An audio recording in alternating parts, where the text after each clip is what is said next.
ഇന്ന് നമുക്കൊരു ബീഫ് ബിരിയാണി ഉണ്ടാക്കിയാലോ. കഴുകി വൃത്തിയാക്കി വെച്ച ബീഫിലേക്ക് മഞ്ഞൾ, മുളക്, ഉപ്പ് ഇതൊക്കെ നന്നായിട്ട് മിക്സ് ചെയ്തിട്ട് കുറച്ച് സമയം അവിടെ വയ്ക്കുന്നുണ്ട്. വലിയൊരു 3-4 ഉള്ളിയും വെല്ലുള്ളിയും 2 തക്കാളി, കുറച്ച് തൈര്, കുറച്ച് ഗരം മസാല, അതിലേക്ക് പച്ചമുളക്, ഇഞ്ചി, വെളുത്തുള്ളി ചതക്കിയിട്ട് അതും കുറച്ചിടുക. ആവശ്യത്തിനുള്ള ഉപ്പും ചേർത്തിട്ട് നന്നായിട്ട് തിരുമ്മി യോജിപ്പിക്കും. നന്നായിട്ട് തിരുമ്മി കഴിഞ്ഞാൽ നമുക്കിതിലേക്ക് ബീഫ് എടുത്തിടാം. ബീഫ് മുഴുവൻ ഇടാം. എന്നിട്ട് നമുക്കിതൊന്നും കൂടി നന്നായിട്ട് മിക്സ് ചെയ്ത് കൊടുക്കാം. എന്നിട്ട് നമുക്കിതിന് ഒരു കുറച്ച് വെള്ളം മാത്രം ഒഴിച്ചിട്ട് നമുക്കൊന്ന് വേവിക്കാൻ വെക്കാം. കുറച്ച് നെയ്യിലിട്ടാം, കുറച്ച് വെളിച്ചെണ്ണ വയ്ക്കാം.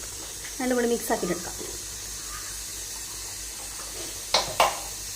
അതിലേക്ക് കുറച്ച് ഒന്ന് വഴണ്ട് വരട്ടെ. ഇനി ആ എണ്ണയിൽ തന്നെ നമുക്ക് കുറച്ച് അണ്ടിപ്പരിപ്പും കിസ്മിസും വറുത്തെടുക്കാവേ. അത് ഏകദേശം വരണ്ട് വന്നിട്ടുണ്ട്. നമുക്കത് മാറ്റി വെച്ചിട്ട് അതിനകത്തിന് സ്പൈസസ് ഒക്കെ ഇടാം. ഇനി നമുക്ക് സ്പൈസസ് ഇടാം.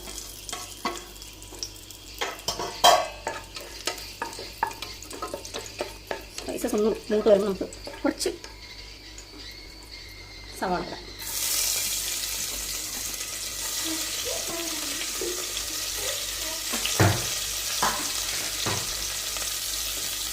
അതിൻ്റെ കൂടെ തന്നെ കുറച്ച് ചോപ്പ് ചെയ്ത ക്യാരറ്റ് എന്നിട്ട് നമുക്കിതൊന്ന് നല്ലോണം വഴറ്റാം. ഇതിലേക്ക് നമുക്ക് എടുത്ത് വെച്ച അരി കൊടുക്കാം. എന്നിട്ട് നമുക്കിതിനാവശ്യമായ ഉപ്പും വെള്ളം ഒഴിച്ച് മൂടി വയ്ക്കാം. കുറച്ച് ഉപ്പ്, കുറച്ച് ആഴമുണ്ട്. നമുക്ക് ബീഫിലോട്ട് കുറച്ച് 1 ടീസ്പൂൺ മല്ലിപ്പൊടി, കുറച്ച് മീറ്റ് മസാലയാണ്, അത് 1 ടേബിൾ സ്പൂണോളം അതിടുക. കുറച്ച് ഗരം മസാല,